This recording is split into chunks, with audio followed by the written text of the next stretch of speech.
In the world of science and technology, there are still something which are beyond science.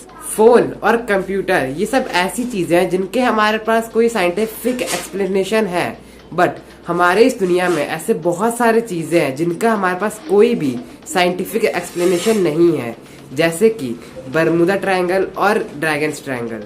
Bermuda triangle के बारे में तो आप सबने सुना ही होगा, लेकिन ज़रूर बहुत सारे लोगों ने ड्रैगन्स ट्रायंगल के बारे में अब तक नहीं सुना होगा।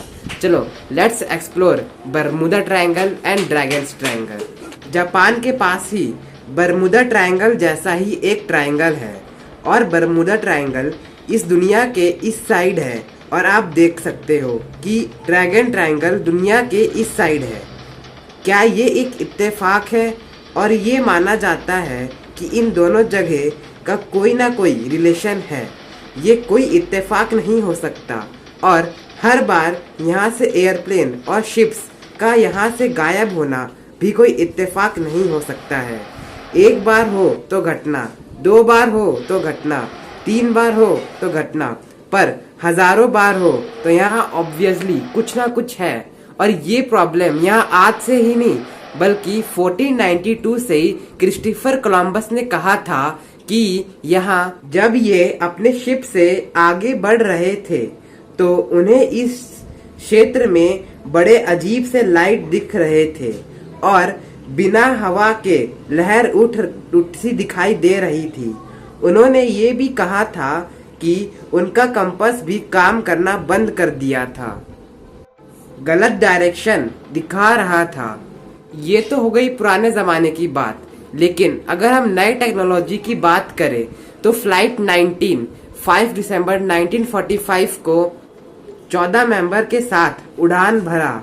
उड़ान के 1 घंटे और 45 मिनट के बाद उनके कैप्टन ने कंट्रोल टावर को रेडियो के जरिए मैसेज भेजा कि उन्हें कुछ समझ नहीं आ रहा है कि उनके साथ क्या हो रहा है, और उन्होंने ये भी बोला कि उनका कंपास वर्क नहीं कर रहा है।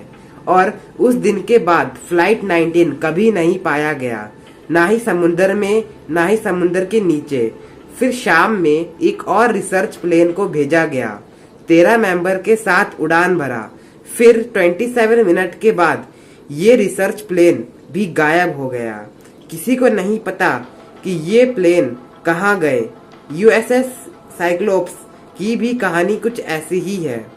309 लोगों के साथ बेंटली मोर जा रही थी और बरमूदा ट्रायंगल के पास गायब हो गई।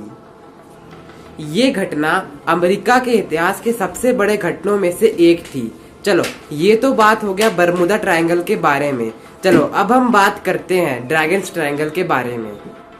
सितंबर 8, 1980 150 टन आयरन डरबिश नाम का एक जहाज, जो टाइटैनिक से 2 गुना बड़ा था, जो अपने डेस्टिनेशन की तरफ बढ़ रहा था। जहाज के अंदर के लोग ये सोच भी नहीं सकते थे कि इतना एडवांस्ड शिप डूब भी सकता है। पर एक दिन बाद सितंबर 9, 1980 ये शिप रहस्यमयी तरीके से गायब हो गई।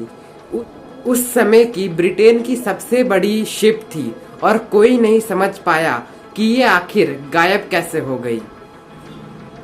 इतने एक्सपीरियंस मेंबर्स के होने के बाद भी यहाँ पे आखिर हो क्या रहा है, इस बात का पता करने के लिए जापान की एक गवर्नमेंट शिप को भेजा गया। 100 से ज्यादा साइंटिस्ट के मेहनत के बाद इस शिप को भेजा गया था, लेकिन कभी वापस नहीं आई। मतलब समझ रहे हो, रिसर्च करने वाली शिप भी वापस नहीं आई है। फिर इसके बाद आज तक किसी शिप को यहाँ नहीं भेजा गया, जिसे साइंटिस्ट की समझ के परे है। इसके बावजूद भी कई लोगों का लगता था कि ये सब बातें बकवास बात है, और कई जहाजे वहाँ जाने की हिम्मत करी, पर जो भी गया कभी लौट के नहीं आया। लेकिन यहाँ ऐसा क्या है जो यहाँ जाता है वो कभी भी वापस नहीं आता है? इस पे किए कई थ्योरीज हैं। जापानीज कुछ लोगों का ग्रुप का मानना है कि समुद्र के नीचे बहुत सारे अननोन फोर्सेस हैं, पैरानॉर्मल चीज़ें हैं जैसे ड्रैगन्स जो जहाज़ों को निगल लेते हैं। अगेन सुनने में बड़ा अजीब सा लगता है, पर जब ऐसा अजीब घटनाएं होती हैं तो हमें साइंस के बियॉन्ड सोचने पर मजबूर कर देती है। एक दूसरे ग्रुप का मानना है समुद्र के नीचे पोर्टल्स हैं जो आपको एक अलग आयाम में ले जाती है, एक पैरेलल यूनिवर्स का द्वार है। सुनने में बड़ा अजीब लगता है। 1987 में एक ग्रुप ने खोजने की कोशिश की इनके नीचे क्या है, पर अगेन जो भी जाता वो वापस नहीं आता। बट फाइनली 2 लोगों के ग्रुप ने वहां पे रिसर्च कंप्लीट करके वापस आई। उन्होंने इन ट्रायंगल्स के बॉर्डर के पे रिसर्च किया जहां से ये शुरू होते हैं और उन्हें कुछ ऐसा देखने को मिला। जनरली जो समुद्र के नीचे कुछ ऐसे डिजाइन्स होते हैं, इनका कोई भी परफेक्ट शेप, साइज या फिर कोई भी परफेक्ट साइज वगैरह कुछ होता नहीं है, बट ये तो कुछ अजीब ही से दिख रहे थे। लग रहा था ये किसी ने बनाया होगा। आपके मन में ये आ रहा होगा कि पहले किसी ने बनाया होगा, पर इसे पूरे वर्ल्ड के हिस्ट्री से मैच किया गया, पर कहीं नहीं इसके जिक्र है। मान लो आप इन जगहों पर गए तो आपके साथ क्या होगा? तो सबसे पहले आपका कंपास काम करना बंद कर देगा, इलेक्ट्रिकल इक्विपमेंट काम करने बंद कर देंगे, लहरें उठने दिखेंगी, आसमान में अजीब अजीब से चीजें दिखाई देंगी और कई बार घोस्ट शिप भी दिखाई देती है, मतलब जिन पे कोई क्रू नहीं है। और वहाँ पे कई लोगों ने टाइम डायलेशन को भी एक्सपीरियंस किया है।